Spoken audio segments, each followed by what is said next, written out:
রাধে রাধে। বাঁকে বিহারী টেম্পেলের পাশেই ছিল প্রচুর দোকান। ওখানে কত ছোট ছোট গোপাল ছিল, তাদের জামা কাপড়, আসন, তুলসীর মালা, বিভিন্ন ধরনের কানের ফটো ফ্রেম, রাধাকৃষ্ণের ফটো, বাঁকে বিহারীর ফটো, রাজা দ্বারকাধীশের ফটো ফ্রেম, বাচ্চাদের জামা কাপড়, সমস্ত ধরনের জিনিস ছিল।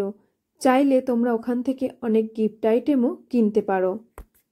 আমরা ওখান থেকে গিফট আইটেম হিসাবে কতকগুলো ফটো ফ্রেম নিয়ে এসেছিলাম, যেগুলোর প্রাইস ছিল কোনোটার 100, কোনোটার 200।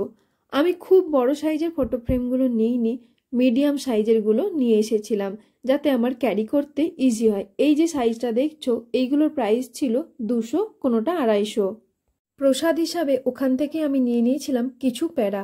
লাল প্যাড়াগুলোর দাম ছিল 400 টাকা পার কেজি, আর সাদা প্যাড়াগুলো অর্থাৎ মালাই প্যাড়াগুলোর দাম ছিল 500 টাকা পার কেজি।